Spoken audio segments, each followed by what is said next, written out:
Tim Ford. Right, now, you've heard me talk about Tim. He was the first director who I felt was one of the people who could do Wheelerplays better than Wheeler. And he'd done a fantastic production at Winchester, with his Winchester Youth Theatre, of the most absurd Christmas musical in the world ever. Absolutely stunning. And then he did a wonderful production in Edinburgh of Graham World's Fastest Blind Runner. And he'd also gone on to direct the Eastleigh Youth Theatre and directed my two children, Daisy and Charlie, in some fabulous large-scale musicals. And it was always my wish that he'd do Blackout, but he never did. But what he did say as he was leaving Eastleigh Youth Theatre was, "Mark, I will commission you to do something in the future." And I thought that would be wonderful, great, but it'll probably never happen. Tim, thanks, you did. When you went to Birmingham Rep, you phoned me and said, "I want to commission you to do a play, and I don't mind what it's about. Is there anything you want to write a play about?" And I fairly quickly said, yes, there is.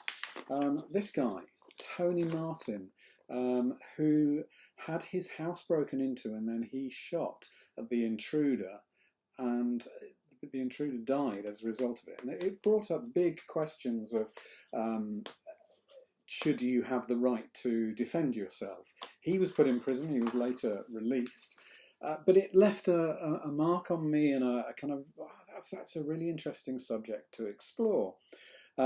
But I didn't want to just do that. I wanted to mix it in with some of the ideas that I'd seen Luke Abbott at Stantonbury do, which was to tip fairy tales upside down and change the hero. So in Jack and the Beanstalk, Jack's the hero who goes and robs this poor giant, and the giant is the baddie because he gets Jack back. So I wanted to mix that and do the story of Jack and the Beanstalk mixed in with Tony Martin and make it quite a creative thing. And Tim said one other thing, he said, "I want it to be funny." And I'm not great at funny, unless I can have a go at the Monty Python style. So I wanted to bring in scenes that would be humorous. I wanted to have a whole play that would be funny, but would deal with a very dark subject. And thus Killjoy was born. And they put it on at the Birmingham Rep with lovely publicity. I remember standing outside the Birmingham Rep and seeing my name up there and feeling very proud. This was the programme, and it starts off with Mum and Jill, I guess it is. Mum, a nice little bit of cross-dressing there, early gender. We use that for comedy, and it's great. We did it again later with Granny and the Wolf. The scene where it starts off very sadly, but in a comic scene, and the news that Jill has become National Service for Entertainment in a kind of Big Brother way. And she has to be there for the entertainment of the people for the next little while. And what I wanted to see was how far we could push this idea of watching people on TV. And even when it gets as far as a murder, them committing one or being murdered, do we step in and intervene? And there have been some similar kind of scenes like that in Big Brother, which I've watched, and other things that probably you watch, where it's been argued, or someone should have stepped in here. So I wanted to explore that in the final scene. Just to put a little bit of humour, we had a very seductive Daisy the cow, and there she is. Lovely little scene there. And my take on the cheese shop sketch, and there are the two wonderful comedic guys who did that scene, and it's a crown shop, and well, you have to get the play to see it. It worked brilliantly. Tim did a fantastic production, and I can remember thinking he will build a big set. So I had castle scenes and scenes where cupboards separate and bookshelves, there are secret passages and stuff. And I knew that Tim was big on set, so I wanted to give him opportunities to go to town on that. And they've got a budget to do that.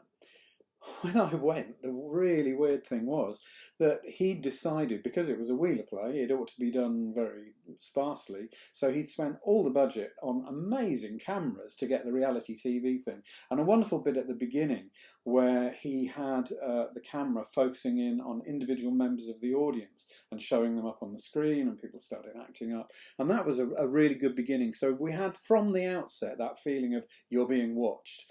And I think they'd done interviews, and they were played over the top of these things as well, with the audience as they were coming in. So that was a lovely touch. But they'd done it all with body props, and it led to a wonderful scene on my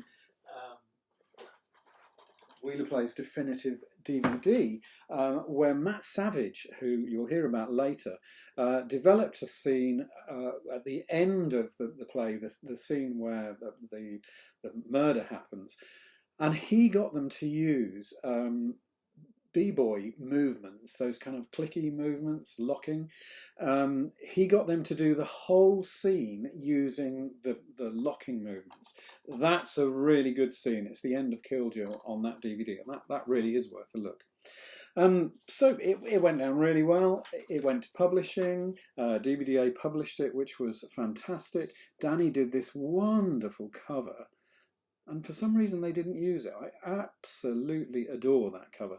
They went ahead with this cover, which is okay, but it's not anywhere near as good as the cover that I think Danny did, Danny Sturrock. And we got a fantastic review, and this is in the amateur stage, a really good review. An exceptional new play. The ending of the play is suitably Tarantino-esque, from as suggested in the title. It's a play that is destined to delight and tempt drama teachers and their students of all ages, as it's full of imaginative techniques and lots of Monty Python stuff too. I cannot commend it highly enough, both as a production choice and a superb read. Brilliant. And it's also published as a download script in Australia with this cover, which again isn't as good as the Danny one. Don't know why no one's used that. So it's published by Maverick Plays and Musicals in Australia. So if you're living in Australasia or outside the UK, you can buy it as a download script. So it's another play that I've never directed, and I would quite like to have had a go at that, but I think it's probably too late now. Cheers.